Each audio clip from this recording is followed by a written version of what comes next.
bénisse, frère. Que Dieu vous bénisse, sœur. Gardez simplement la tête inclinée. Est-ce qu'il y a ici un pécheur qui voudrait venir s'agenouiller?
Nous venons tel que nous sommes, oh Dieu.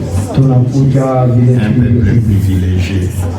Un peuple qui vient d'écouter la voix de Dieu. Seigneur, je ne vais pas beaucoup parler de ça, parce que les gens peuvent me comprendre mal. Nous sommes un peuple béni d'avoir écouté la voix de Dieu. Aujourd'hui, Dieu s'est manifesté dans un homme. Nous venons d'écouter la voix de Dieu. Oh Dieu, je me sens tellement petit. Je ne sais pas comment je peux prêcher, oh Dieu, après avoir écouté.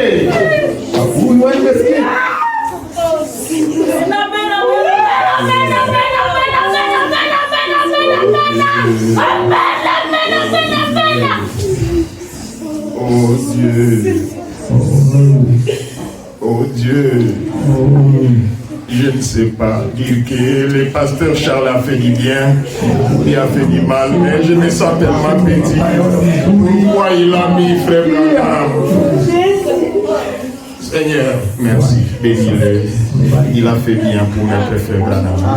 Parce que je sens déjà l'onction qu'il faut. Et je pense que, Seigneur, je ne suis pas hypocrite. C'est la 3e église que j'ai prêché en 3 jours. Mais je sens l'onction que je n'ai pas senti dans d'autres églises. J'ai dit la vérité. Je vais prier pour la vérité. Je suis déjà dans un niveau où ce n'est pas l'argent que je veux. Jamais. Je ne peux pas dire quelque chose pour plaire quelqu'un. Il va me donner quoi? Seigneur, tu m'as déjà donné ce que je voulais. Et un jour, tu as parlé publiquement dans mon église. Et tu es content de moi. Parce que je suis content de ce que je suis et de ce que toi tu m'as donné. Parce que c'est ça ce qui fait la différence. Aujourd'hui, nous avons des gens qui toi tu peux donner.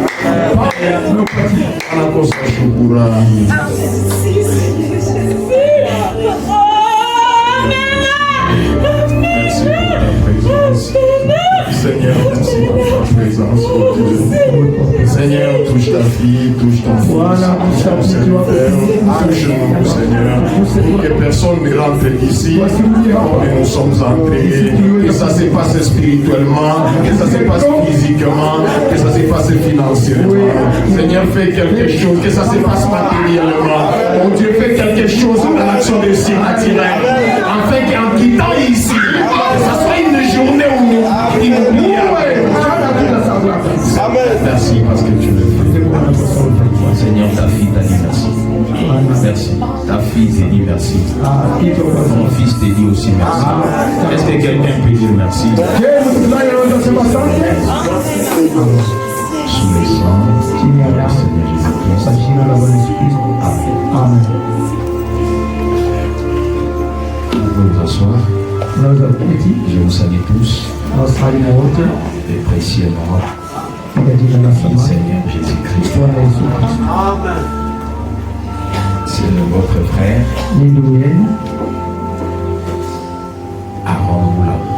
Aaron Moula. Je suis le pasteur de Christ Tabernacle à Goma. Les jeunes gens ne me connaissent pas. Parce que ça fait plus de 20 ans que j'ai prêché encore à Kavumu. Prédisement, ça va? Oui, ça va un peu malgré la maladie, mais Dieu fait grâce. Avec cette présence que nous avons sentie ici, si quelqu'un est prêt, il sortira déjà bien. Il avait une bonne présence. Je remercie le Seigneur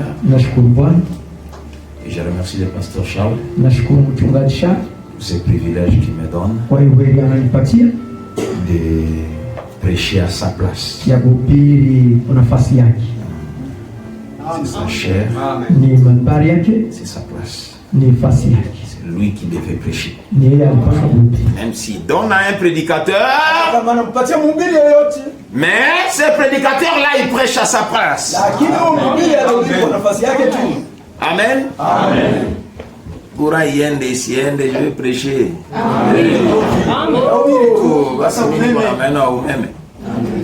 Je vais prêcher. Courant ou pas, je vais prêcher. Lèvons-nous debout pour la lecture de la parole. Prédisement, ça fait beaucoup de temps. Hein? Vraiment, nous sommes là par la Ujikaze, parce que ça m'a panda mbio, ça m'a tasema pole pole. Mungu atasaidia. Ouais. Tuko pale na sangapi? Si prêcha que sana. 15h47. Iko 15h47. 47. Ni kwa makati mingi sana. Inerkari iko mingi sana. Pendant que nous sommes debout, lisons dans Jean 3 et Jean 8, verset 32.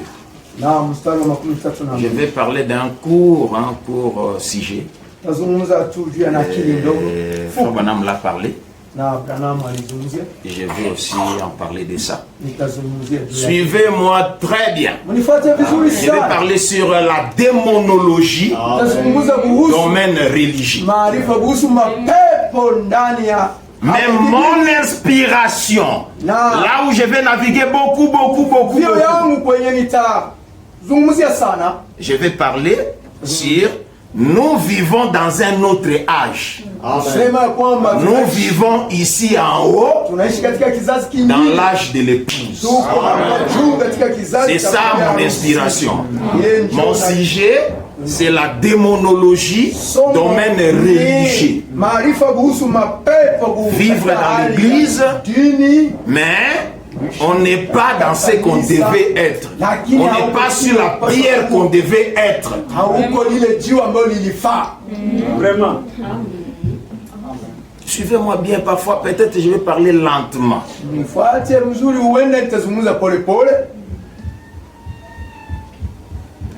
Je suis dans Jean 8, verset 32. La Bible dit, vous connaîtrez la vérité et la vérité vous affranchira. Vous connaîtrez la vérité. Ouais, c'est la vérité qui affranchit. Quand on te dit la vérité, ça t'affranchit. Quand on te dit la vérité, ça t'affranchit.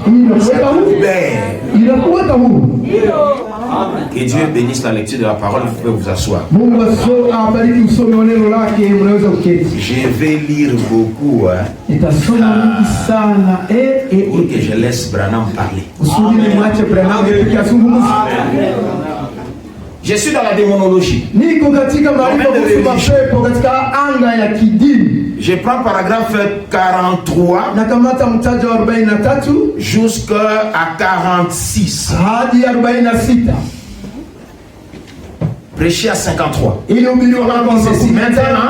nous allons prendre ce sujet. La démonologie. En parlant de démons, les gens, quand on dit démon, tout de suite, ils se mettent à penser. C'est du fanatisme. Ou quelque chose. Mais les démons sont tout aussi réels que les anges. Ils sont tout aussi réels. Et le diable est tout aussi réel comme le démon de Jésus-Christ et le Fils de Dieu. Amen. Il est un démon, le ciel est tout aussi réel. Et si l'enfer n'existe pas, les ciels n'existent pas. Et s'il n'y a pas de bénédiction éternelle, ou plutôt de châtiment éternel, il n'y a pas aussi il n'y a pas de bénédiction éternelle. S'il n'y a pas le jour, il n'y a pas la nuit. Voyez-vous? Mais aussi sûr, il y a le jour, il y a la nuit.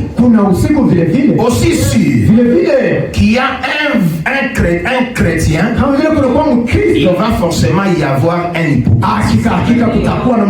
Aussi sûr qu'il y a quelqu'un qui est véritablement de Dieu, il y a quelqu'un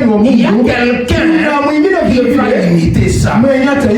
Voyez, c'est tout à fait ça. Le pour et le contre. Le noir et le blanc.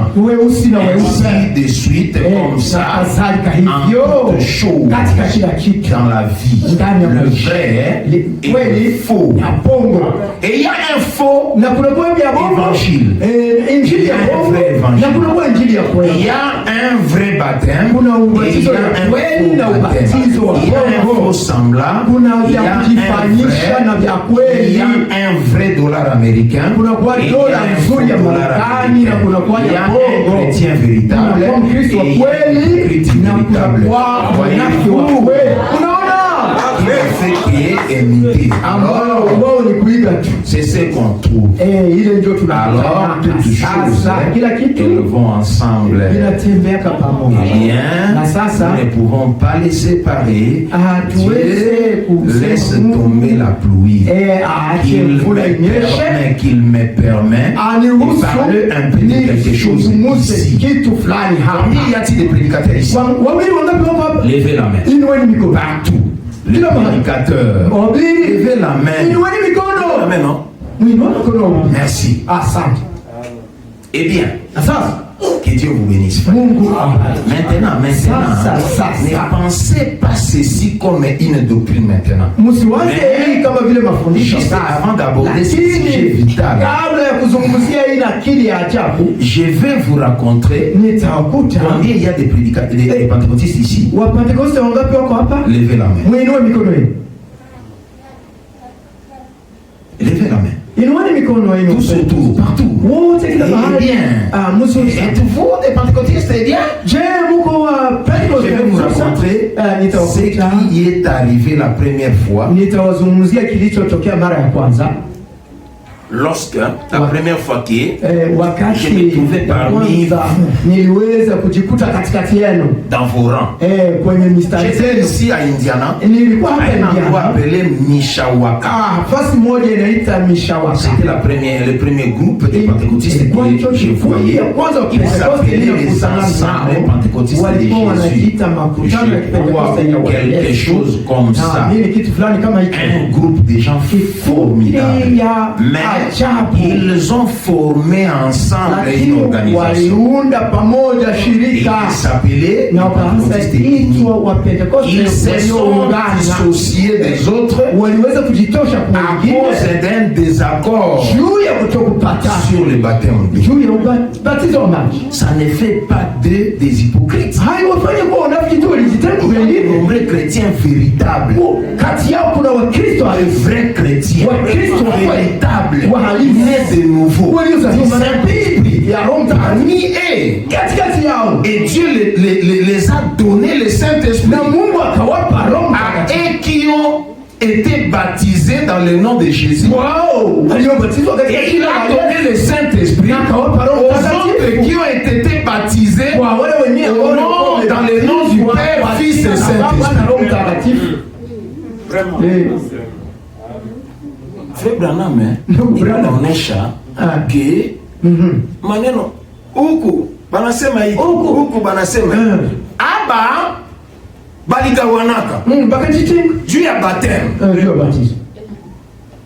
mais Mungu anashuka il donne le Saint-Esprit benye balibatiziwa kujina la Baba na Mwana na Mtakatifu. Il donne le Saint-Esprit benye balibatiziwa kujina la Yesu Kristo. Unifate bien parce que je vais naviguer dans l'amour. C'est là où ça se rend. Suivez-moi bien. Suivez-moi bien. Tu peux rester dans l'église. Kumbi uko. C'est un démon. Parce que nikufanya kitu nye haiko yako. Suivez-moi bien. Je suis content de la présence que j'ai écoutée ici. Suivez-moi bien. Parce que frère Branham dit, ça m'a beaucoup intrigué. Quand j'étais dans cette groupe-là, ça m'a embarrassé. Intrigué, c'est embarrassé. C'est troublé. C'est intrigué.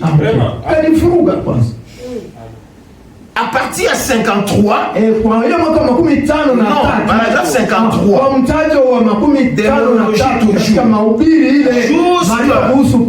jusqu'à 66. Frère Branham m'explique comment quand il était avec lui, directement l'onction est descendue. Une personne a commencé à parler à l'autre a interprété ça correctement. C'était l'Esprit de Dieu qui était au-dessus de lui.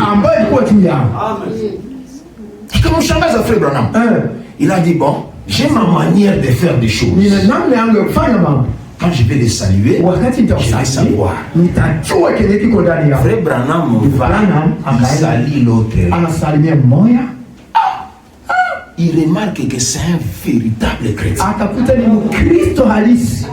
Il va y saluer l'autre.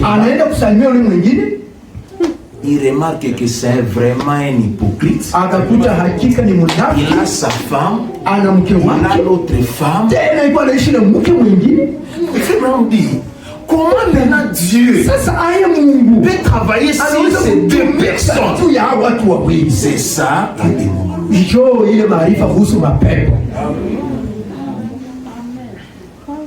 Et frère Branham anasema la démonologie, ce n'est pas du lait crémé. Parce que Dieu bénit tous les deux. Il dit à 66, il dit toutes les choses qui sont dans la nature sont de type spirituel.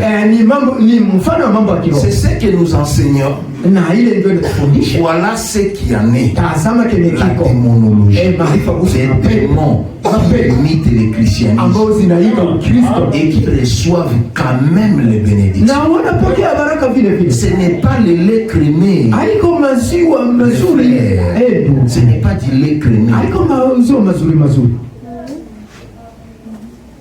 C'est pourquoi je veux que Ndio maana tout le monde comprenne mon idée, watu wote waelewe wazo yangu mon inspiration na uvuvio yangu sur la démonologie. kuhusu maarifa Je kuhusu vais parler pepo. sur Nataka nous kuzungumza kuhusu vivons dans un autre tunaishi âge. katika kizazi kingine. Branham dit nous vivons ici en haut, Branham anasema tunaishi hapa juu dans l'âge de l'épouse. katika kizazi cha bibi harusi, Parce que dans Christ, kwa sababu ndani ya Kristo identifier le même dans toutes les générations, péché à 64, aliohubiriwa makumi sita na par nne 900, na kwa hiyo mtanzo wa 100 chaque Branham anasema kwamba message kila ujumbe est pour un âge donné. inakuwaka juu ya kizazi fulani. Il dit, Anasema Moïse est apparu, Musa alionekana, il ne pouvait pas apporter le message de Noé. angeliweza kuleta Noé ujumbe ya non plus Noa ne pouvait vile vile apporter le message angeleta ujumbe de Moïse. ya Musa. Josué non plus ne pouvait apporter le message de leur message.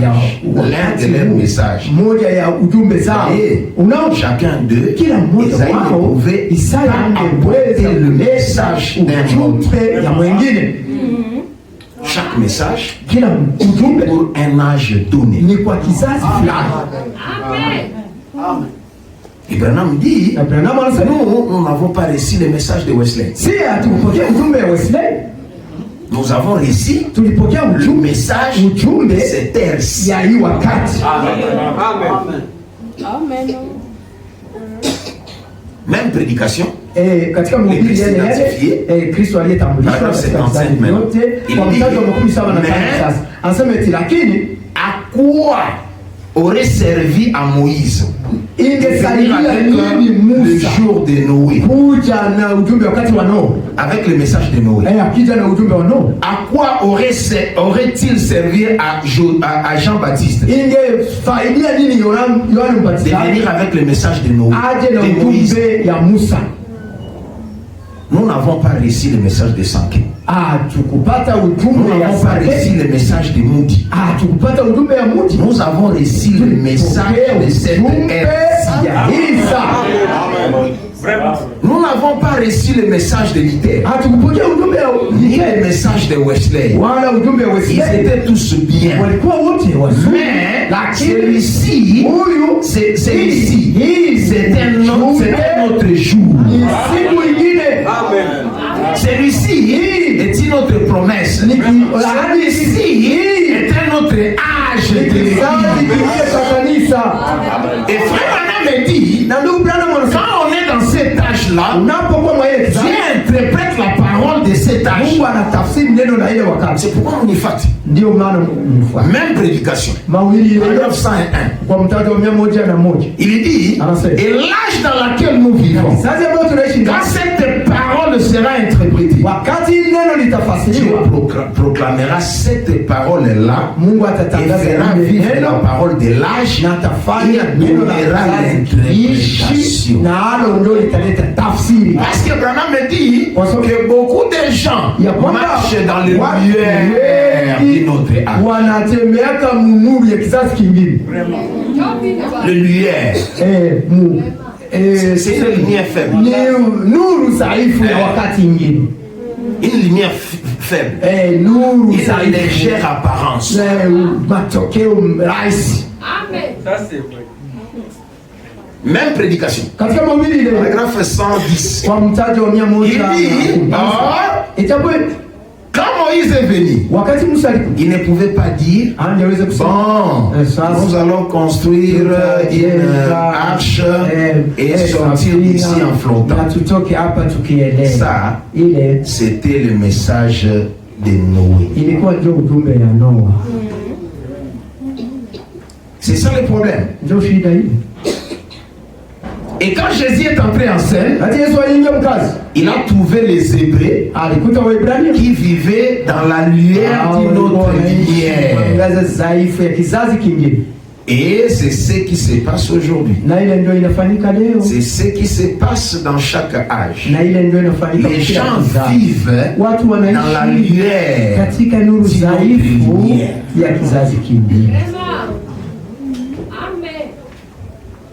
Autour message. Autour message.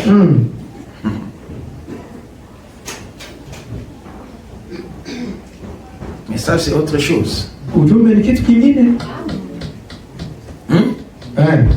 Message, c'est autre chose.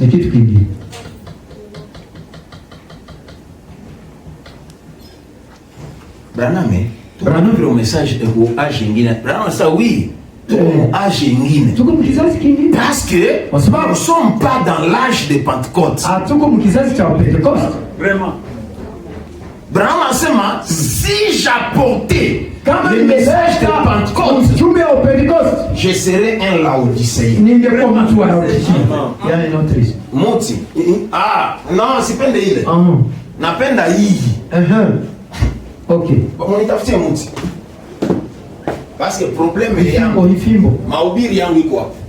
Pale yulu. Unifate mzuri sana. Mahubiri yangu iko hapo. Pale yulu. Vraiment. Mahubiri yangu iko hapo. Haiko hapa. Laodicea. Haiko hapa. Unaudikia hapa. Mkati nitakupa bombo. Unipe bombo nitakupa ndazi. Haiko pale. Frère, unifate mzuri sana. Ndio, je vous dis la vérité. J'ai déjà prêché. Haiko kwa bure. Iko première fois. Ndio mara kwanza. Nafanya 3 jours na veste moya, viatu moya, na koti yangu prêcher mu église tatu. Parce que souci yangu ilikuwa bon, niliweta sali nichange batu bote ni prêcher. Ndio. C'est pourquoi ndio maana nafanya sali niko na prêcher mu kanisa tu moya. Vraiment. Alléluia. Amen. Dieu m'a aidé, Dieu m'a béni déjà. Mais ça fait 2 mois ni kwa prêcher kila siku, veste kila siku. Mais ilifanya hivi et puis hapa njo na sentir ka option différent. C'est pourquoi si vous ndio maana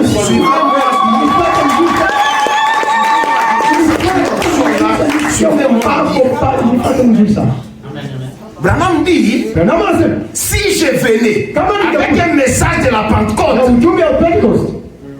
je serai dans l'âge de l'église de Laodicée. La fête de trompette. Prêché à 64. Paragraphe aussi 64. Branham dit, l'église en bien.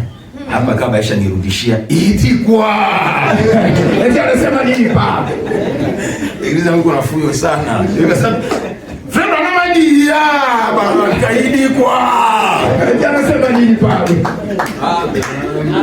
alors si je venais avec le message de Pentecôtiste je serais dans l'âge de l'église de Laodicée et ça ne serait pas juste.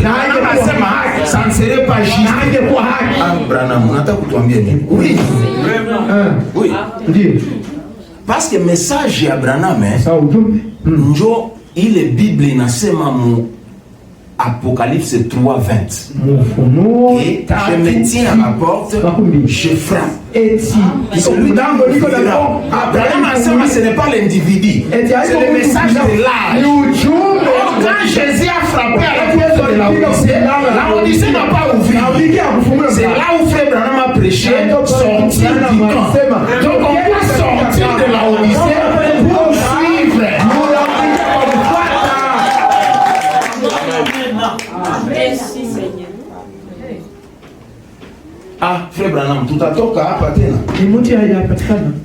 Tutatoka hapa na hapa tu wasema Paul, Irénée, Martin, Colomba, Luther, Wesley, Eli. Hapa na kwa matata Tellement que c'était avant le saut. Quand Frère Branham a prêché le saut, il a dit autre chose là-bas. Branham me dit, mwenye fazi, mwenye alianza kai age. Ni mtu mweusi, kwa licho moya.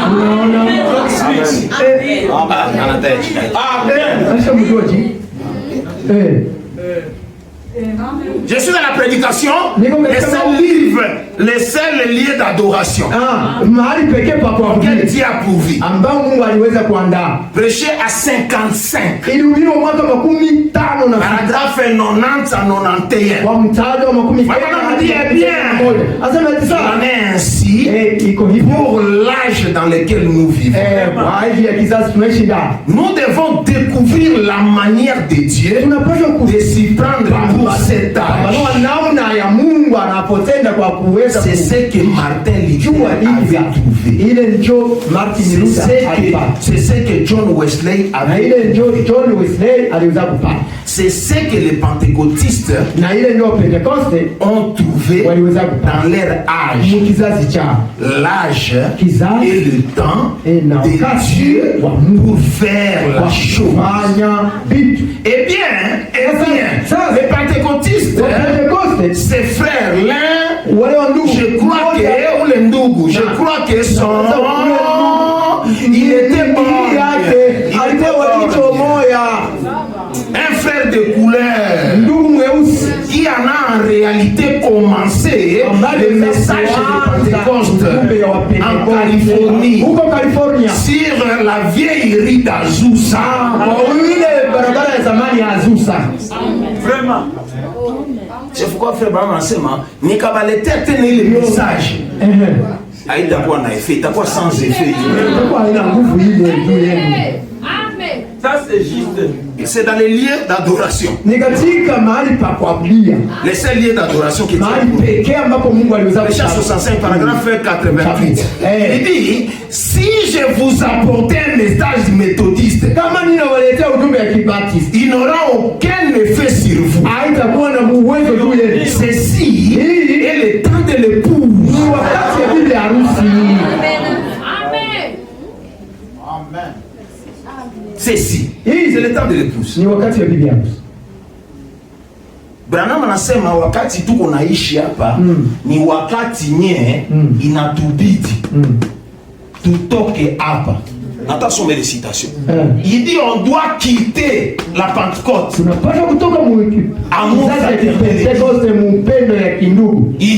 Hii ndio natuua hii. Hii ndio natuua. Kama mtu ayakupa kitu haiko bien aimé. Kama mtu anakukosea haiko bien aimé. La démonologie, frère, on y fait bien. Donc les gens n'ont pas encore compris le mystère de Frère Branham. Là où tu veux pardonner un taureau, là où tu veux pardonner les guerres. Oh mais, pour les mi et peke, ça qui on a préparé prédication.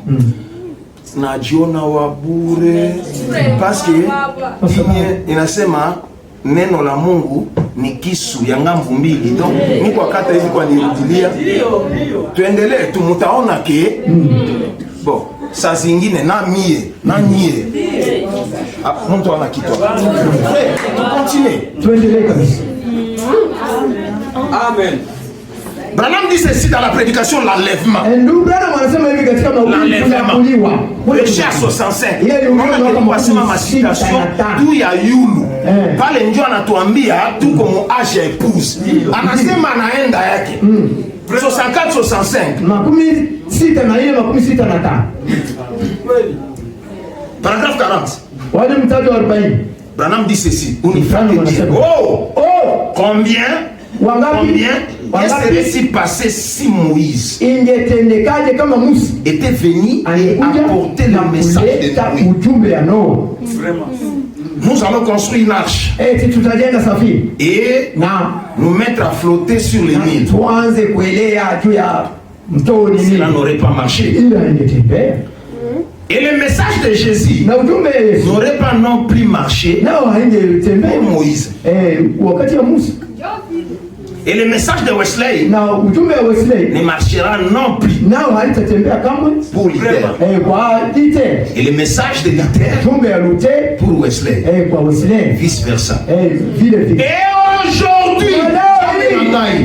aujourd'hui, leo hii nous quittons cela. tunatoka mwa vile Et na il dit, et aujourd'hui, notre dernière grande réforme. matengenezo yetu makubwa c'est la Pentecôte. ni Pentecost. Et aujourd'hui, Na leo nous quittons cela. tunatoka mwa ile Et le message pentecôtiste na ujumbe wa Pentecost ne se mélange pas avec ceci. haitangani na hii Parce yetu. qu'on est dans un autre jour. Nous sommes ma frère Branham. On est dans un autre jour. Siku ingine Tout cela, ile yote c'est la parole de Dieu. Mais l'édifice est en construction. jengo lenyewe Tout ça, c'était la parole. hii yote ilikuwa La foi, neno. la vertu. Imani, nguvu, kujua, yote vilikuwa neno. Et notre dernière réforme, Na matengenezo ya mwisho Branham anasema c'est le Pentecôte. ni ya Kipentekoste. Oh, les pentecôtistes, ce Pentecôte. sont les laodicéens. Ni watu Et frère wanaotikia. Branham dit qu'on doit quitter ça. Branham anasema tunapaswa kutoka mwa ile.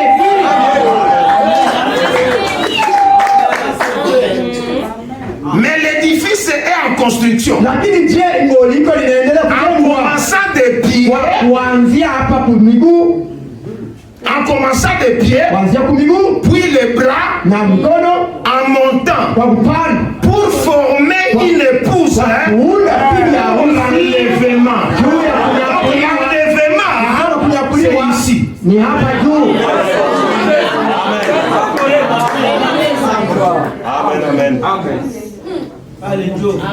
Pas les jours.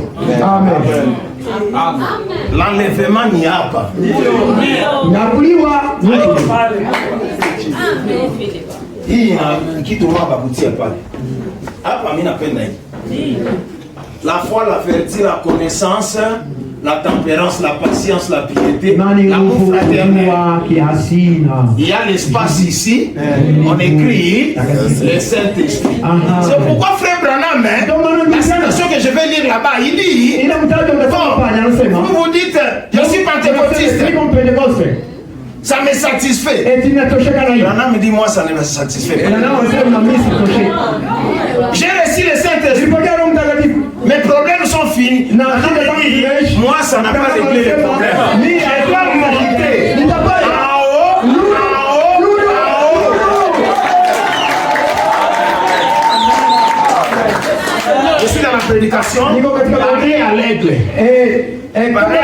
kama vile tai ambaye anafunika chicha yake. Prêcher à 61. Ambaye ulio 61. Paragraphe 44. Mtaji wa 44. Il dit, Anasema c'est la raison pour laquelle Dieu ndio maana l'a Mungu comparé à son aliweza église. kumlinganisha ule tai na kanisa lake. Vous êtes une chandelle Nyinyi mko kinara située sur la montagne. kenye kiko juu ya mlima. C'est vrai, Ni kweli. des grandes ambitions, Mkiwa na malengo makubwa, des grandes attentes. mkingojea vitu vikubwa. Nous nous attendons à des grandes choses. Si tuko tunangojelea vitu vikubwa. Nous ne sommes pas, nous disons, eh bien, Hatuko watu wenyewe kusema sasa je suis pentecôtiste. niko Pentecost. Cela règle les Ile problèmes. inamaliza shida. Pas moi. Haiko mie, Pour moi. haiko kwa ajili ya Je m'attends mimi nangojea à des choses plus grandes. vitu vikubwa sana. Je suis baptiste. Mimi niko Baptiste, Je suis méthodiste. niko Methodist, Je suis unitaire. niko umoja. Je suis binitaire. Mimi niko Je suis trinitaire. utatu, niko utatu wa chochote kile. Sasa mie ni Christ Tabernacle. Ou quoi que ce soit, je suis Christ Tabernacle. Au jambo lolote, mimi Christ Tabernacle. Il est Life Tabernacle. Uni Hapa maskani ya uzima. Hapa Amour parfait Tabernacle. maskani ya upendo kamili. Je ne savais pas. Vous faites bien. Parce que Kwa sababu usiku nisikuye niandike pale les noms blasphématoires. On y fait bien. Hapa mimi nafurahi maintenant. Je vous dis la vérité, je ne savais pas les noms. Naambia ni kweli sikuwa najua jina ya kanisa hili. Munifate sasa. C'est moi message hii. Munifate bien. Ndio. Branham dit ceci. Anasema hivi brother. Je suis trinitaire ou quoi que ce utatu wa soit. wine wa nini wala chochote kile. Cela me satisfait. Eti inatosheka na ile. Voyez-vous? Cela ne me satisfait pas. Mie ile hainitoshelezi. J'ai l'ambition de continuer à avancer. Nina malengo ya kuendelea mbele. Jusqu'à ce que je les raconte. Hadi nimukutane yeye. Nimukutane. Plus haut. Huko Plus haut. Plus haut. Plus haut. Plus haut. J'ai reçu le Saint-Esprit. Nilipokea Roho Mtakatifu. Cela règle les problèmes. Cela ne l'a pas réglé pour moi. Je continue simplement à apprendre à monter de plus en plus haut. Pourquoi Branham kwasema hivi? Watoto eni kwa bambia vile juu tuko njo mukizazi épouse. Kizazi épouse elichiwe ni hii upendo. La prédication, j'ai attendu, maintenant je crois. J'ai attendu et maintenant je vois. Et prêcher à 65. Toujours à 65. Papa. Alisema makarande manini. Il doit faire revoir. 65.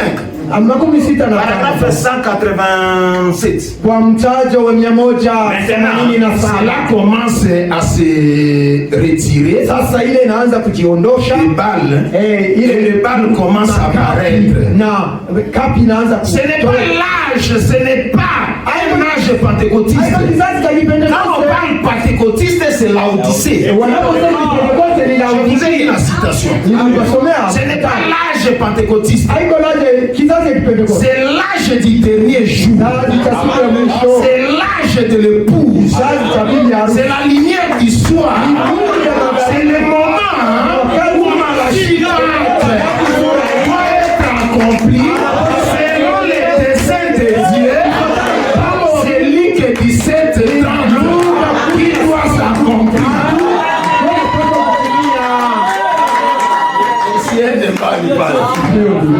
Les desseins de Dieu. Toujours Luc 17 30. Je prends notre citation. Là où il dit nous sommes ici en haut. Ndio unasema tu tunayua Mungu ndani ya mwili. Mwenye anayua Mungu ndani ya mwili atafika yu. Iko paragrafe sikutayarisha ile. Iko paragrafe 35. La prédication un guide. Pour interpréter les citations, Igne Jésus anasema nitabambia vitu mingi. Anasema c'est pourquoi les sceaux ont été révélés. Et à la fin du 7e jour, les mystères de Dieu sera connu. À savoir Dieu, sa nature, son être, comment il vit. Alors, il sera ici en haut.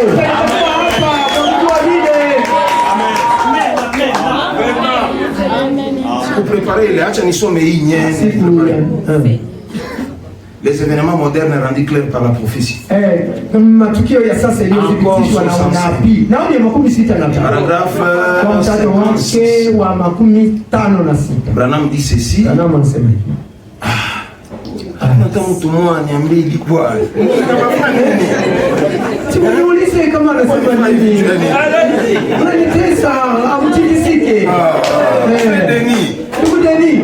dit il dit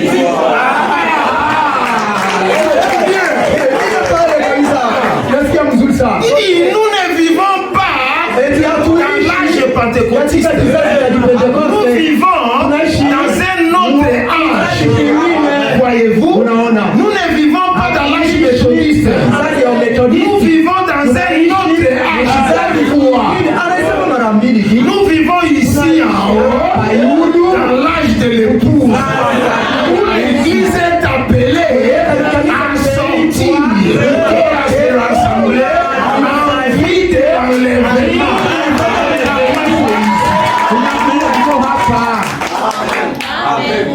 Amen.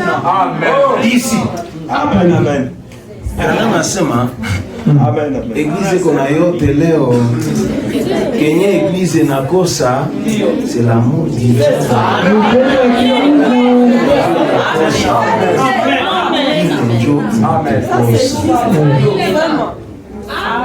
Je suis dans la prédication de l'amour divin. Niko katika mahubiri inaitwa upendo wa La Mungu grâce souveraine. au neema ya kujitawala. Quand l'amour se lance. Wakati upendo inakionyesha ilihubiriwa 56 na mtajo wa 17. Branham me dit que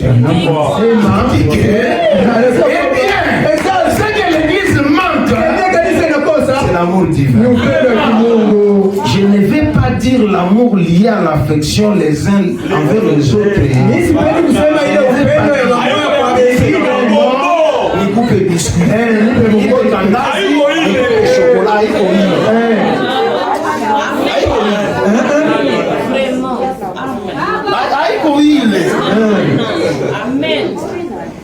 haiko ile. Aone ba frère bana wasaka ke sere ni poto ya mtala. Poto atala kwa ina baangazia hata unapiga pale unakoyola aseme kitu. Na hata kufaka kitu. Mes frères, kitu kizampa leo franga kesho atakufa mbaya. Sasa mwiki kizazi yetu umupe mtu franga akufanye kibaya akufanye kizuri.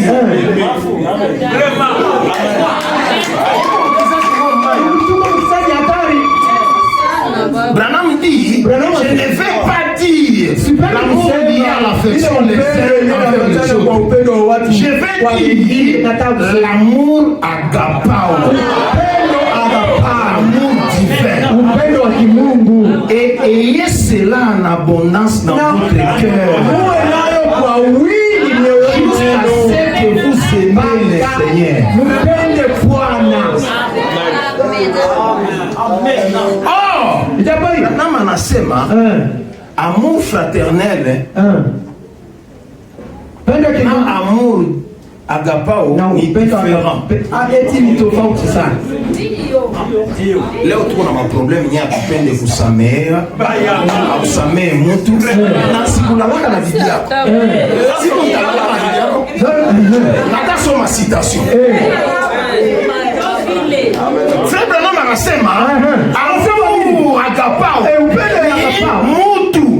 mtu alilala na bibi alipenda bibi yako alala na yeye kisha unakia kutia mkono wake unamusamea. Bien aimé. Parce que tuko na ba problème nye tuko na shida haina taa haina utungongo na mkia maana abakulala na bibi yako sikulala na bibi yako sema hiyo miti on Frère Branham anasema ilibidi chaque coin de l'église de l'avenir pour une église.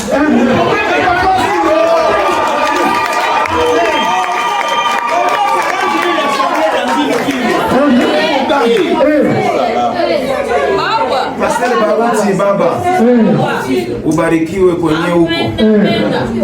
Si comment va me poser question comment ma église kwa zaliwa oni asema oh sasa hii nganda iko zaliwa.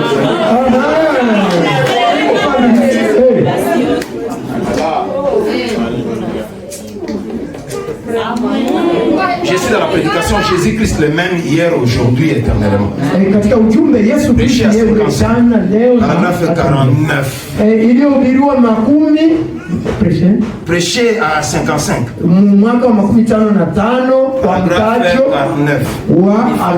Bien.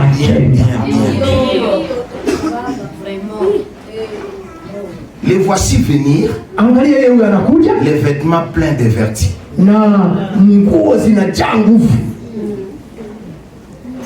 La femme avait touché son vêtement et avait été guéri. Le voici venir, allant droit vers la piscine. Il est passé à côté d'une maman qui avait un enfant hydrocéphale. Et il est passé à côté d'un pauvre vieux aveugle. Et il est passé à côté des autres qui étaient couchés là. Et tout en étant un Dieu miséricordieux, plein de compassion. Mais mes amis, un peu plus tard, quand nous serons un peu familiers, vous ne savez pas ce que la compassion. La compassion, d'après les hommes, est une chose. La compassion, d'après Dieu, n'est autre. C'est comme les deux amours. Vous avez l'amour philéo, l'amour qui est l'amour humain, philéo. C'est l'amour, c'est ainsi qu'on appelle en grec. Puis, vous avez l'amour agapao, qui est l'amour de Dieu. Ils sont différents l'un de l'autre. L'amour philéo vous ferez fusiller votre frère parce qu'il a aimé votre femme.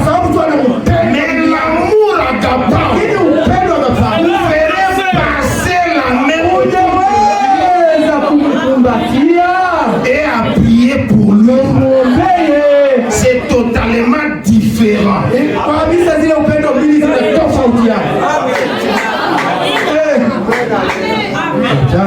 Pas problème tout comme ça. Mtu atama kupendana na bibi yako, mais tu kuna problème. Yani si kunya sasa nitapenda. Wote ni moi.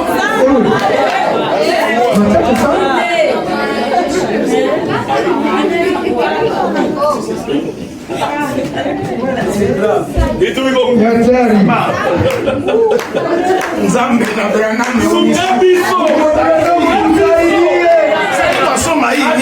Nitaenda uliesita mwenye atangusa mama beki nzamenangana edi pasteur mwangalie kwenye tuko on n'est pas à ce niveau pasteur. On n'est pas à ce niveau. On doit être là pour l'enlèvement.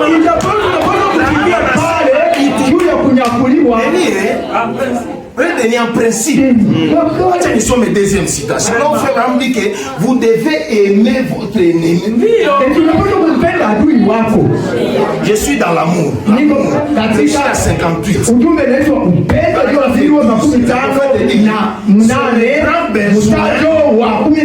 C'est le grand besoin à cause duquel le monde est en train de mourir. Et Dieu est amour. Oh, on trouve dans l'église que ce qui fait obstacle à l'église, c'est la faute de conception de l'amour.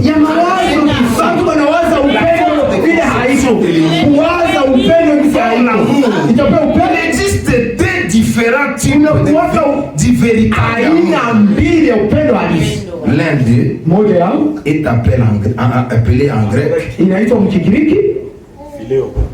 amour, agapao. C'est l'amour de Dieu. Il y a ensuite une perversion. Cet amour qui est amour philéo, c'est-à-dire l'amour humain. Philéo vient du mot mignon. Frère, l'église est tout bien. Frère, moi, alikuwa Goma. Nakumbuka wakati tulikuwa Bukavu. Upendo.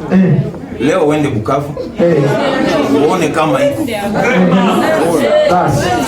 Former l'église ici, unipe bombo, nikupe chocolat. Utasambalikana hapa kama à Moussiki.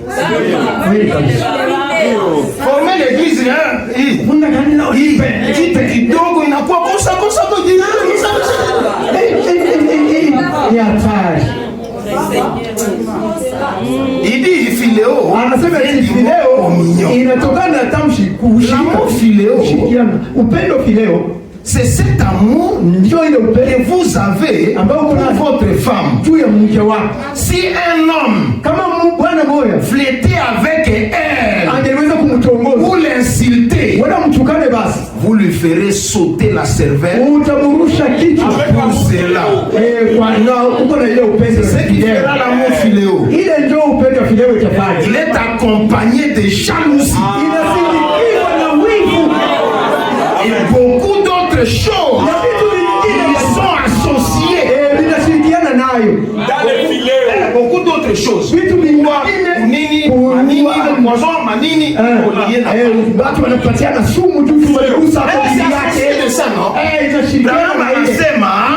Cet amour-là, amour filéo, il est accompagné de jalousie et de beaucoup de choses qui sont associées.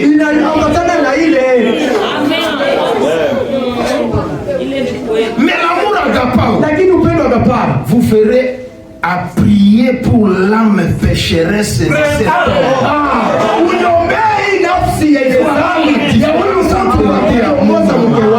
L'amour de Dieu est le commencement de l'amour.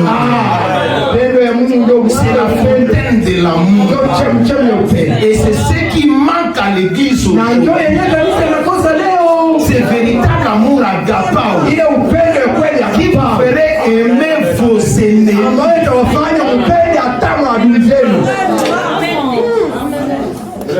Amen, amen. Mungu atuanzishe hayo. Hakuna pastor, on est citation. Sasa niko nafanya mafundisho njoo nikakomprendre hii citation. Frère Branham iko nasema je serai surpris. 1, 2, 3, 4, 5, 6, 7, 8, 9, 10, 11, 12. Mimi niko naona tu sasa iko ni mabiko. No. Sama mena kuzini. Naweza hesabia mtu fulani. Kumbe haiko ile. Haiko. Frère Branham, il faut étroiter la porte. Si vous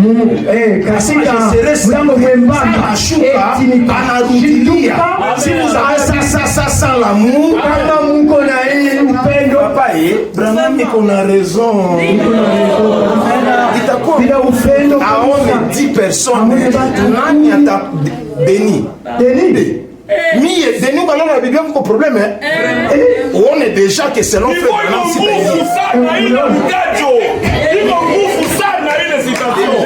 béni. Branham anasema itakuwa ngufi. Aone baki kunya. Déjà il faut effacer. Mimi baadaye nitosha siko mwana. Frère, si tu as envie.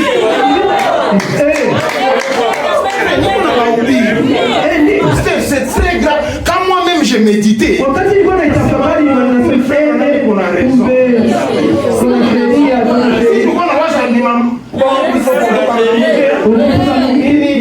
Haiko ndani ya ile.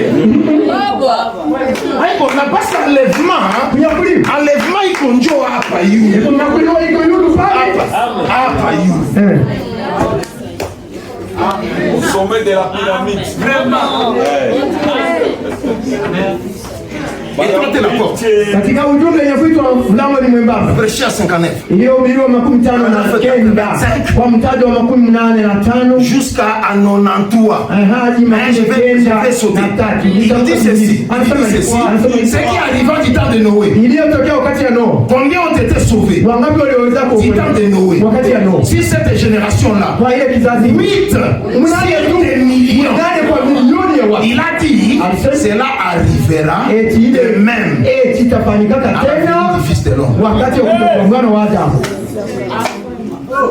Ce qui arriva du temps de Sodome arrivera de même. Si sur des dizaines de millions. Kwa makumi watatu waliokolewa. Vous me direz alors, prédicateur, quand sera-t-il de tous ces milliers qui viendront avec lui? Bien frère, il a fallu bien des générations pour les rassembler. Je serais surpris qu'il en sorte une douzaine de cette génération. Et toi t'es la porte, et c'est le chemin. Et il y aura peu qui trouveront. Or, je sais ce que je dis l'église.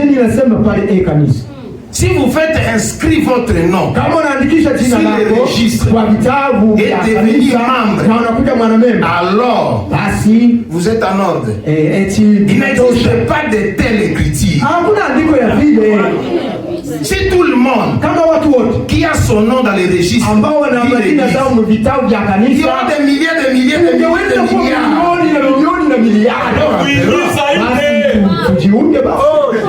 À ce moment-là, toutes sortes d'esprits seront. Et dans quel état sera le ciel? Passez-y maintenant. Quelqu'un pourrait dire, eh bien, un tel ou un tel, je les ai entendus parler en langue. Je sais qu'ils arriveront. Cela ne vaut pas du tout dire qu'ils y entreront. Paul a dit dans 1 Corinthiens 13, quand je parlerai des rangs, des hommes et des femmes et des anges, si je n'ai pas l'amour,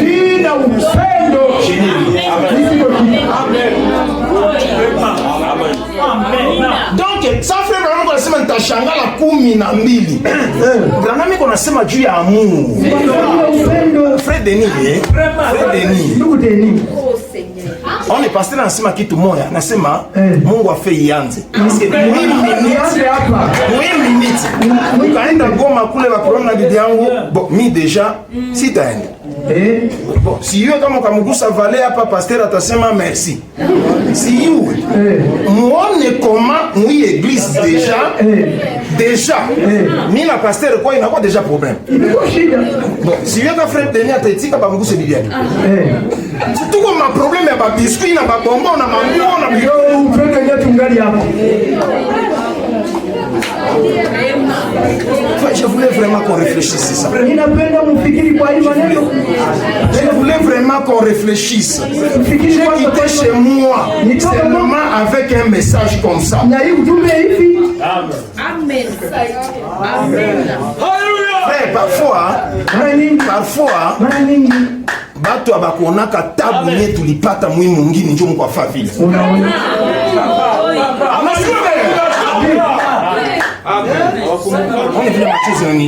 On a souffert ici.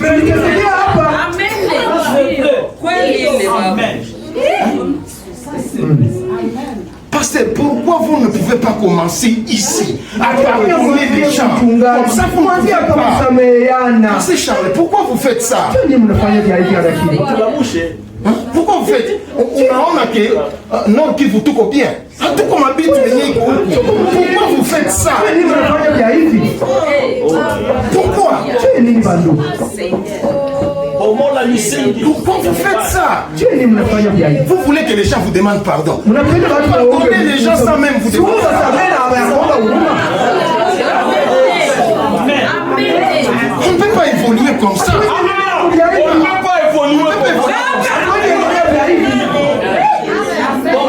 Watu walifanya makonvention. Papa alikuwa papa américain. Frère, le papa américain déjà installé. Tunafanya makonvention. kufanya mikutano. Kusoma citation mpaka mwisho. La deuxième partie.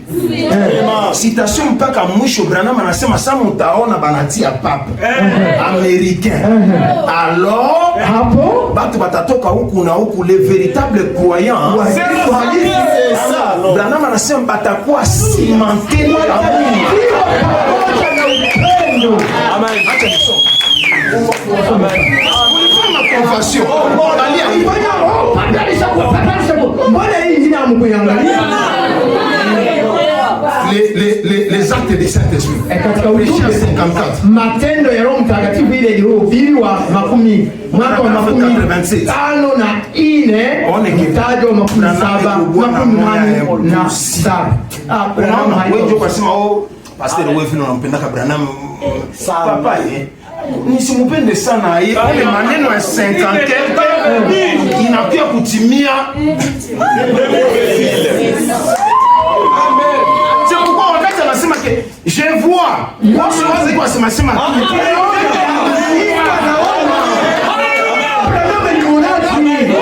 vois dans les jardins d'Éden.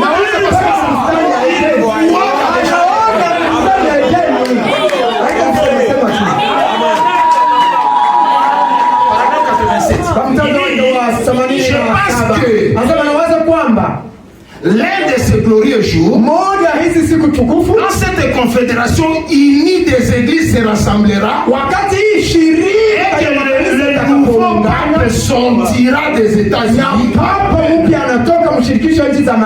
et qu'il sera placé là selon la prophétie. Alors on formera une image et je vous assure, la véritable église de Dieu, le véritable, authentique, croyant, venir chez les méthodistes, chez les baptistes, chez les baptistes, chez les presbytériens, chez les pentecôtistes, chez les nazaréens,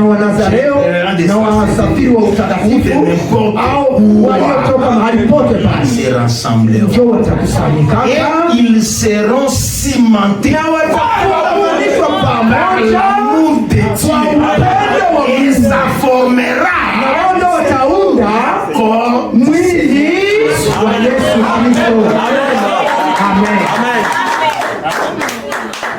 Amen. Merci pasteur. On a sauté ma citation ingine. Acha. Mimi na wewe ndio tu kwasema ndiko na Roho Mtakatifu. Ndiko na Roho Mtakatifu. Nasema one si hapa ndio tu kwafanya kwa sasa mimi. Mungu alisaidia anajenga nyumba mzuri mais niliingiaka mwile nyumba haiyamalizika, ina mafenetre bon, naingia tu vile ku chantier. Mungu aingia yake mu chantier. Unaona? Mungu aingia yake mu chantier. Unaona? Amen. Natasoma citation. Anasema kama unaona mtu iko na hii majiwe 7 pale njo Roho Mtakatifu na shuka. Amen.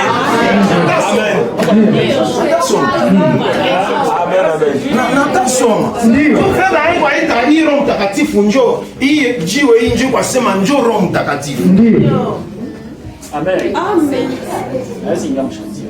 Azingia mu chantier. Tuko mama ngovi inutile.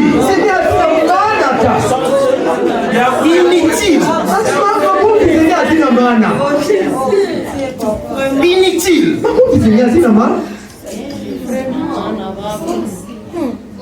C'est pourquoi batu mingi banakuwa hapa ole kumukura le pasteur Charles mni batu mingi kwa raisonnement bon iko sasa tukufanya mbaya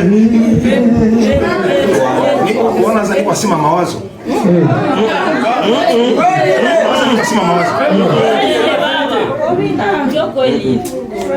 c'est pourquoi beaucoup de gens ne sont pas bénis.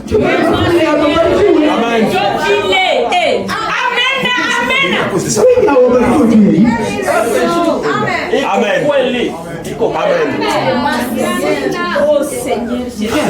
Nous, Je suis dans la stature d'un homme parfait. niko katika ujumbe kiwango cha mtu mkamilifu. Ils sont mes citations pour moi. Kwanza On a besoin de basalimie vite.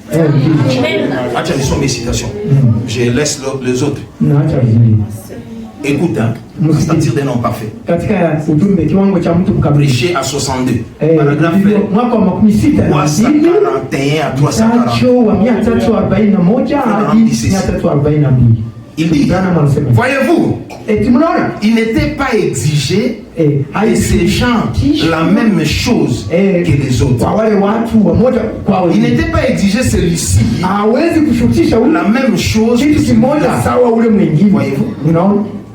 Mais il construit son église de la même manière. Il a construit son église de la même manière qu'il a construit son peuple. Alors, Pierre ici, Pierre ici dit premièrement cette chose. La foi, voyez-vous, ça monte. La connaissance, la tempérance, la patience, la piété, l'amour fraternel, l'affection fraternelle. Et ensuite, l'amour de Dieu et le Saint-Esprit. L'amour de Dieu.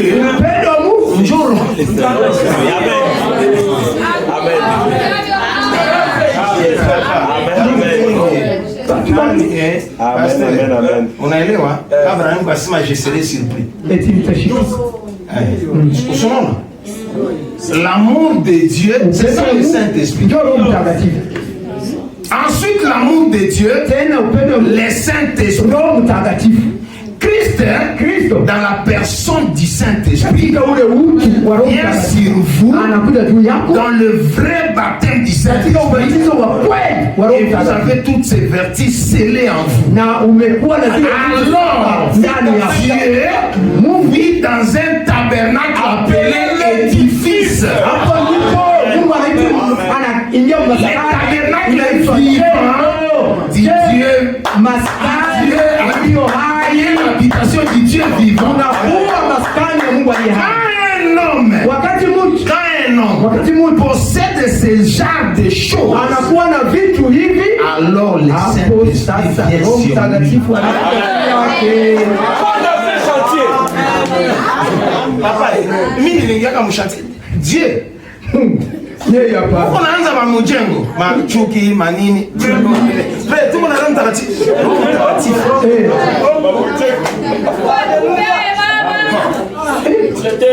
Si nani nalikuwa chantier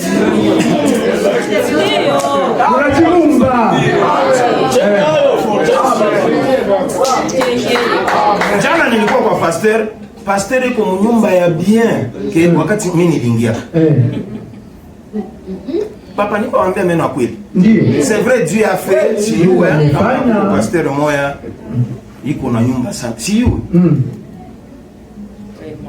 Si j'ai une mpaka niveau ine na ile ya yulu. Je suis un témoin mzuri sana. Piscine ko nyuma. Parce que Dieu a déjà essayé quand même. Mais yaka pale sasa basi uko mshanti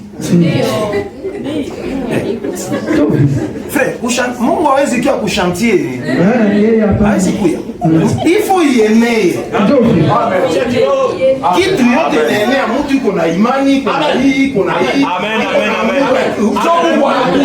Mungu anakuja basi Mungu njoo upendo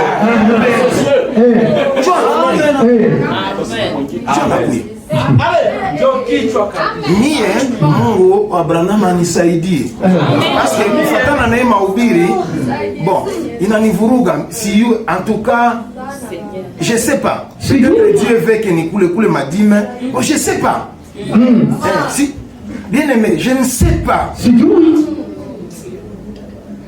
je sais pas. Branham c'est si pour moi il prêchait Yves. Ça n'est qu'on a prêché les nini stature. Sasa mimi nasema hivi watoto wangu banalia mu eglise, sasa tunaenda kunyumba banaanza papa si tukakutilia confiance. Nizozo kwa sema nasema watoto wangu haiko maana kunitilia confiance. Haiko kuhubiri njoo kupanda. Kuhubiri ni karama. Banazaliwa nayo. Branham anasema mu ordre ya 1958. Paragraphe 11 anasema ke tunazaliwa na hii madon yote. Roho Mtakatifu tu ifo ikue yulu juu ikupermettre utumike bien. Zaliwa naye. Ndio. Batu kama lilia pour rien. Basi kuhubiri hapa nje nasema ke nitaenda. Sud Kivu. Sidi Kivu. Kivu ya kusini. Sidi Kivu kwetu. Neno hii atukwake no. Mule kuno. Bomola misingi ya huko. Avant de prêcher, ni prier. Avant de prier, acha nikupe témoignage. Unaona kwetu. Mtu anakuwa kanaenda kuprêcher kwa pasteur nani? Irene. Adorateur. Mimi vile nisha prêcher kule. Kibaya njo siwezi mpa Branham mbaya. Mais mimi naweza prêcher kule. Frère Branham anasema ke avant mtu apate mimbara abatiziwe mjina la Yesu. Vile ndio anasema. Mais mimi nabatiziwa mjina la Yesu. Mimbara iko yako. Au ndio mimbara iko yako. Mimi nishaprêcher kwa ile. Daere sani kwa toka biko na imba. Kelese ton Branham. Haleluya. Mimi peke mwili na niko wapi hapa nienda kuingia. No. Sasa kwetu inakuwaka mtu anatoka Lubumbashi. Anakuya anaprêcher kwa pasteur Irene. Na iko kwa pasteur Kabunga. Anaenda anaprêcher anarudia tena kwa pasteur Kabunga anakula. Anakula na problem. Kwenu hapa ni sawa.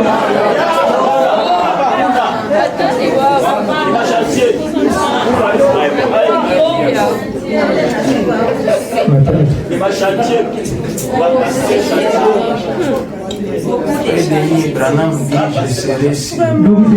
Branham asema nitashituka watu 12 wanasema. Simame Branham atuombee. Simame. Branham aombe. Ma prédication Hébreux chapitre 6. Katika mahubiri wa Ibrania ile sura ya 6. Ndio mko ile maombi. Deuxième partie. Fermez les yeux. Sehemu ya pili funge macho iliyohubiriwa 10 paragraphe 5 na 7 483 tajo wa 483 mpaka 489. Fermez les yeux. Tufunge macho. Bon. Sasa vous dites mnasema je crois à Dieu. J'ai fait une confession. Mais Dieu vous a-t-il donné en retour son sceau, les Saint-Esprits, appliqués dans votre vie, l'amour, la joie, les fruits de l'Esprit, pour prouver que vous avez été sauvés. S'il ne l'a pas fait, alors il n'a pas encore reconnu votre foi. Vous avez seulement fait une confession. Il ne l'a pas accepté. Il y a quelque chose qui ne va pas.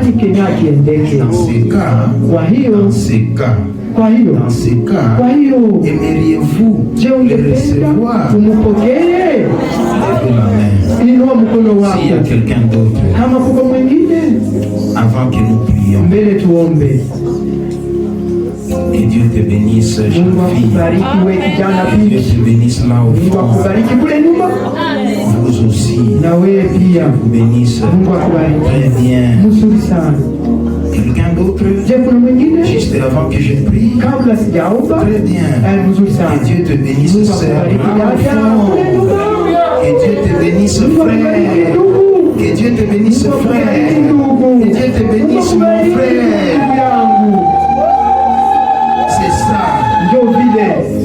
De 10 à 15 mains se sont levées. Maintenant, prions. Seigneur béni. C'est à leur place qu'ils trouvent un hôtel. C'est à leur place là. Ils sont assis à ce moment. Tu as parlé à leur cœur, leur disant qu'ils sont fautifs. C'est là, à leur place, que tu as mis un désir dans leur cœur. Ils ont soif comme Jésus. Ils veulent que leur vie change. Ils veulent être doux et humbles. Ils veulent être bons et remplis de patience. Ils veulent être longanime, tempérant. Ils veulent être tellement à l'image d'un chrétien, tellement à l'image de Christ que le monde dira. Quand il marche dans la rue, cet homme est vraiment un chrétien. Cette femme est vraiment une chrétienne. Ce sont les gens les plus doux, les plus humbles, les plus gentils. Accorde-le, Seigneur, qu'ils reçoivent cette instruction et jamais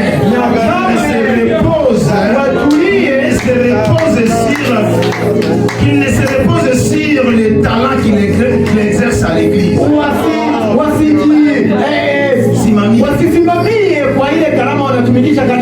Sur les afflictions d'une église quelconque, à une dénomination quelconque, ni sur leurs émotions, sur du fanatique, quelque chose d'émotionnel, un événement quelconque. Peut-être ont-ils poussé des cris, parlé en langue, oh Dieu, qui n'essaye pas d'aller au ciel en se formant sur ces choses. Car des fois, nous avons vu cela échouer et tu as dit que cela échouerait. Les langues cesseront. La prophétie disparaîtra. La connaissance disparaîtra. Ces choses et toutes choses et même les dons, les miracles et les guérisons, toutes ces choses seront abolies. Cet amour divin subsisteront. Oh Dieu, règne cela dans leur cœur. Fais-leur prendre conscience que c'est l'esprit produit les fruits. Fais-les maintenant même, Seigneur, pendant que nous attendons à toi, pendant que nous nous attendons à toi.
Ujumbe iko clear na wazi, inatuonesha kwamba Mungu akipata huyu person mwa kizazi ndio atenda mhalifma atakuwa surpris, kwa sababu alifma Saint-Esprit c'est l'amour de Dieu. ndio Mungu ndani yetu. Sasa mtumishomo ngale naomba, lakini wapenda nijiendeleze kuongelesha tuongee na Mungu hapa. Najibu concerne tu mkibakia itakuwa tumechokea bure, nashi watumishi tulichokea bure. Kama mnabakia mwa hii dunia ya hivi, kisha wengine wakati kunyakuliwa, haiko vile. Si kunaona kama msikivu tulianguka zamani tena sana. Pastor Aaron angare naomba Mungu nipapenda tuzungumuze tu na mungari hapa kisha njoo tuende leo 24. Est-ce que leo 24? Okay. Dada Rashid Kufole anashukuru Mungu kwa kumwongezea mwaka ingine kwa maisha yake, kwa hiyo anahitaji kuombewa na Pastor Ale Rwimbasa. Dada Naomi binti ya Fred John anahitaji kuombewa na mchungaji wake, tena anashukuru Mungu kwa kuongezea mwaka ingine kwa maisha yake. Pastor Aro fungulie pale akijadie. Karibu sana Pastor. Pastor hapo tibidi ya ruhusa Bwana Yesu Kristo. Sisi tunaona hapa wako na mezo ya kuingia processes ya leo. Sasa shii tulishaona kama ile processes iko saa hatia ianza kwetu. Ndugu Emmanuel alienda kanisa moja, anaenda kusalika pale walimfukuzaka. Wakamfukuza tu anatoka kwa Mungu afika kama kile ya Pastor Shari. Mtumishi wa Mungu Deni alienda quelque part, anasikia mzee Bokele iko kwa preshi. Wakamsamisha sana. Sege mie batu watakata na mimi nini basi. Wewe sasa Mungu alikuletea na puissance. No, kama biko afaa vile, sege hapa inakuwa problem. Vile ndio ninapenda. Tuombe. Mungu Baba yetu.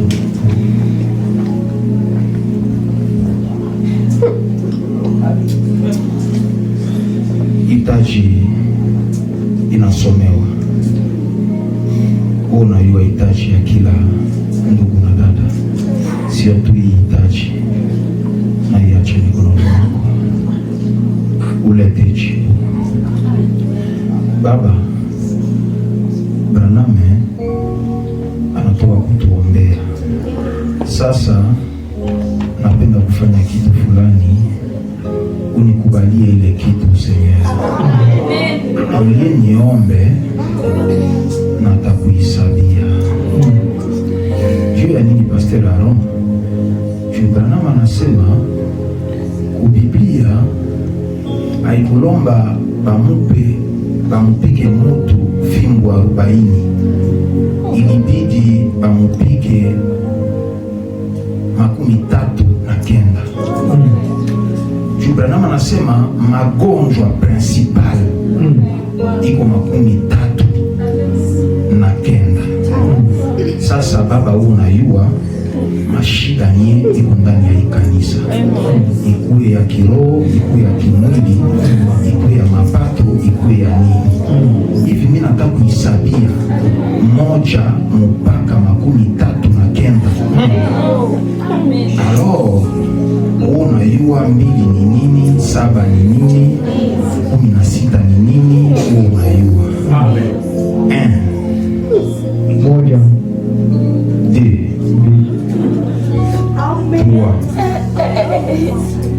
4, 5, 6, 7, 8, 9, 10, 11, 12, 13, 14, 17, 18, 19, 20, 21, 22, 23, 24, 25, 26, 27, 28, 29, 30, 31, 32, 33, 34, 35, 36, 37, 38, 39. Soyez bénis, soyez remplis.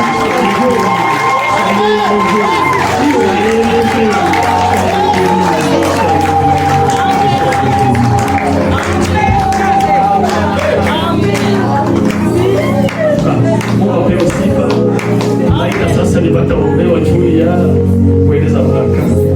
Nafike kiongea kusudi tuombe.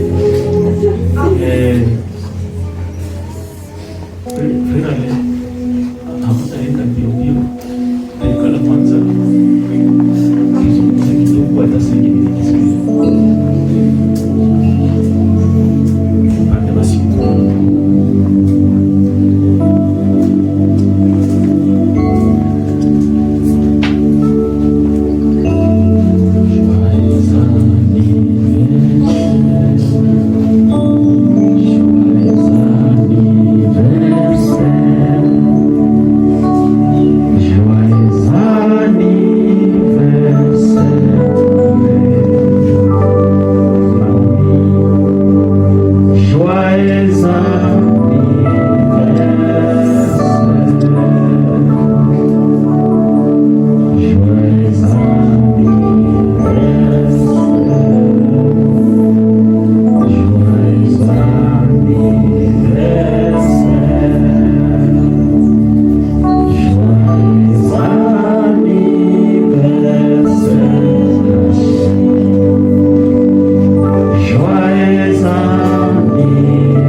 Mungu mwenyewe unamaliza kutupatia neno lako kwa hii wakati ndani ya mtumishi wako mpendwa ndugu Arombula.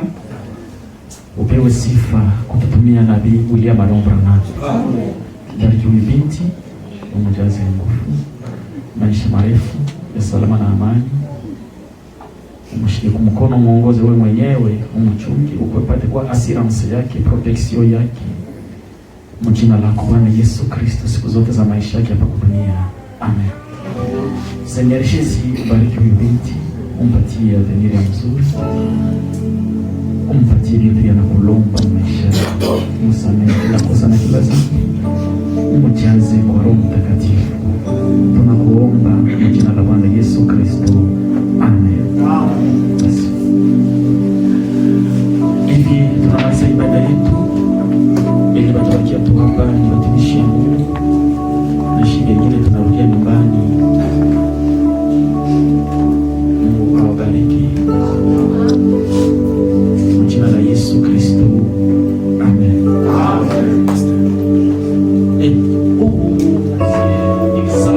Unisikize, msiende. Itapitiwa. Unisamehe kwanza kuona itapitiwa juu.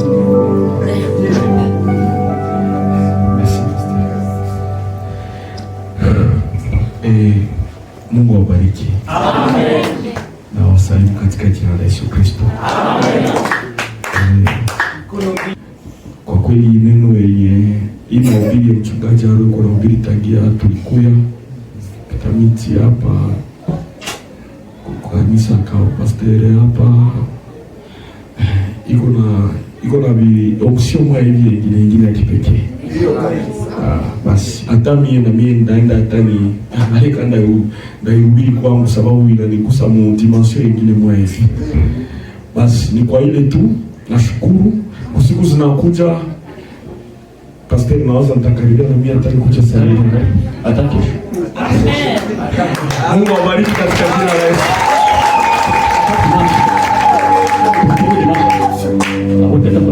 Niko na ubiri. Okay, sawa. Karibu sana ndugu. Karibu.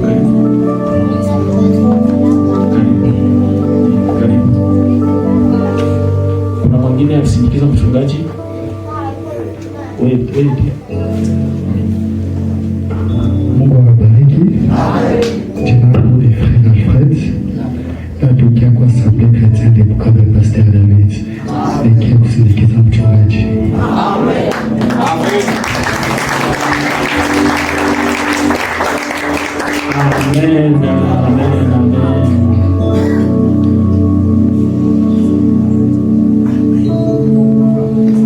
Mungu abarikiwe sana. Amen. Apewe sifa. Amen. Atimize neno inaliambia Kafari Branham. Amen. Ya kusema makati pape wa Amerika anakuwa kule ndio wakati ni bateule nao watakuwa sude. Amen. Wanapendana. Wanakuwa pamoja, wanakuwa sude par le Saint-Esprit. Amen. Mungu awabariki tena. Sasa tutamwombea mtumishi wa Mungu Aaron. Hii upako ya Mungu anampatia atusaidie.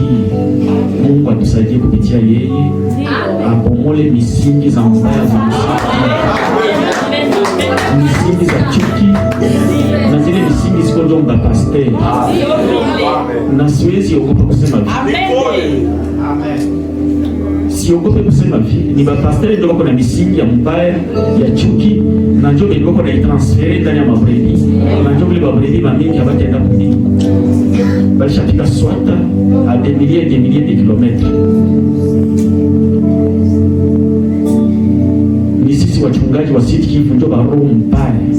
Na ujumbe ni mzuri sana. Ujumbe ni takatifu. Kama Mungu anaweza okoa shiba pastor wa Sud Kivu, nani mwanaweza okoka? Amen. Wabredi wataokoka. Amen. Inabidi shiba pastor tukutanane. Tulombe Mungu pardon. Hatuna ikitika hata moya inatuonyesha seme kitu fulani haiko wa kanisa yangu, haiko wa kanisa yetu. Tusimpende, tusimsalimie, tusa. Eski ikritire iko? Yesu Kristo alisema batajua kama tunaamini Mungu kama tukipendana. Meone chuki kusome. Chuki mingi sana. Mingi sana. Nini inaweza kutuma vraiment tusikutanane, tulombane kwanza pardon. Kusudi hii peple tunaongoza iende mwalevema. Ianze processus. Shit tulishaanza waza sema juu fulani kuna nefdo kwake na mimi fresh hadi kuna nefdo huku. Mungu tunaimba, tunadanse, tunaweza sema njoo kwa na Mungu. Ile haipata kitu. Chutu nilifukuza pepo zikaenda, ni ushuhuda kabambi, mfu alifufuka, hakuna kitu kama hatuna mapendo. Amen. Kama tushirikiane hakuna kitu. Ni maanguko mtupu. Moi je crois que papa pasteur Aro est sauvé. Amen. Parce qu'il a éprouvé. Amen. Anaonesha wazi. Dieu est amour. Amen. En tout cas Mungu anisaidie. Papa Aro vraiment Mungu alisikia mtumishi wa Mungu. Mungu alikupatia puissance ya kupomola misingi za mbaya za huku. Noko nile puissance, usiogope mtu yeyote. Pomola tu. Amen. Wewe utakuta ile misingi kwa pomola. Amen. Amen. Pomola. Il faut kuanzia kwa wachungaji juu, wachungaji bakiokoka, prebi hazina problem. Amen. Prebi hazina shida, ziko tu pisa notage, banashusha tu kuzimu. Watu wa mateka. Wako na bashusha kuzimu. Shiba pastor ndio tuokoke kwanza, msikivu. Hatuna Mungu. Vrema. Hatuna pastor asikivu. Shaku. Ifoka na Mungu. Sasa vile ile profesi nasema, est-ce que mfadhili anaweza ishi? Fils de l'homme, semesha mifupa. Mungu atalamusha tena mifupa mikavu, italamuka. Amen. Italamuka. Kuna msikilie mtumishi wa Mungu asiache, Mungu ampatie tu nguvu. Amen. Amen. Kama ataweza atufanyishe kwanza mkutano kwanza shipeki. Amen. Amen. Atufanyishe mkutano shipeki. Atuone sana. Atugonge nguvu, abomole misingi ya mbaya ndani yetu. Atukusanye kwanza shibo te pastor. Njoo yangu mimi naomba na wewe uombe ile ngete. Hatuwezi enda mbinguni bila kupendana. MPC tu.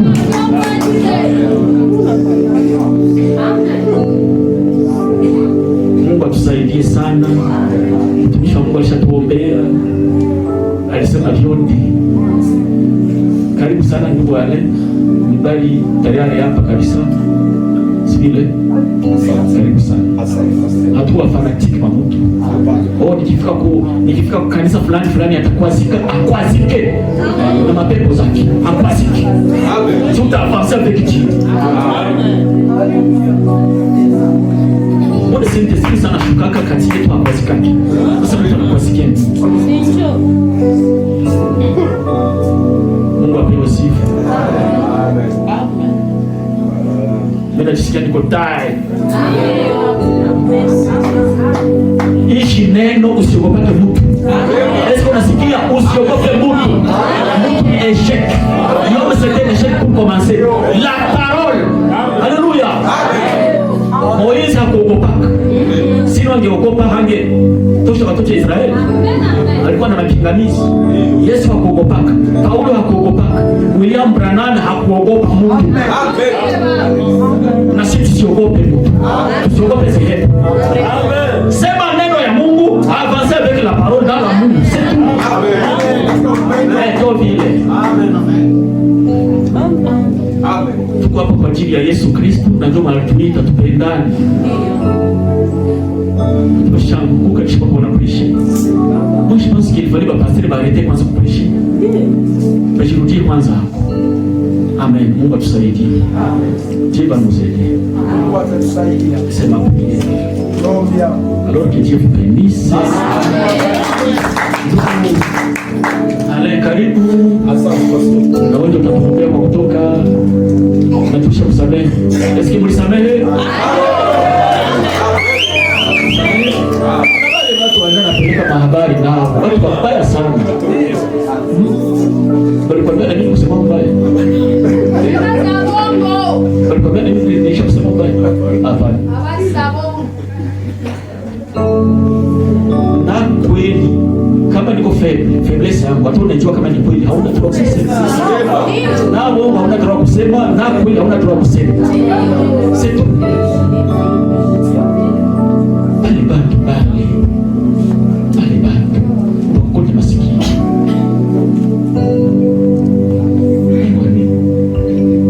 Mligize sa condition. Fibra nani anasema na hali ya mtu anapeleka kama habari zile ni shetani. Amen. Sisi tasosiko. Hapo shetani anapeleka kama habari ndio shetani. Na mwenye wanaambia na Roho Mtakatifu anatoka. Anaenda kunini? Sikule mtu anashiripatili vile vile munini. Roho Mtakatifu anavutia. Tutie mkono tuombe kwanza mtumishi wa Mungu. Tutie mkono tuombe Mungu. Bwana Yesu Kristo, mtumishi wako anatuomba pardon. Kweli kabisa. Na sisi kama vile kanisa tunamsamehe. Amen. Tusaidie na shie Mungu. Hivi tunamsamehe na shutu tusamehe zetu kwa. Amen. Na hivi anataka tuombea Seigneur kwa kutoka umubariki. Amen. Jina la Yesu Kristo bariki na sadaka zetu zote. Amen. Amen. Tunasema merci Seigneur kwa kutupatia ujumbe wa wakati. Amen. Njoo kitu moja inaweza fanya vya hivi. Kweli kabisa. Amen. Utusaidie tuishike. Amen. Maisha yetu yote. Amen. Sababu tulishaelewa kwamba vya dunia yote ni ubatili. Amen. Kitu moja inadumu milele ni neno lako. Amen. Na neno lako leo ni Malaki sura 4. Amen. Utusaidie tuishike. Bariki kanisa. Bariki mchungaji Shani. Bariki wasaidizi wake. Bariki kazi yako. Amen. Bariki mahubiri tumepokea leo. Amen. Izale matunda. Iangushe mvambazi. Ituunge pamoja. Amen.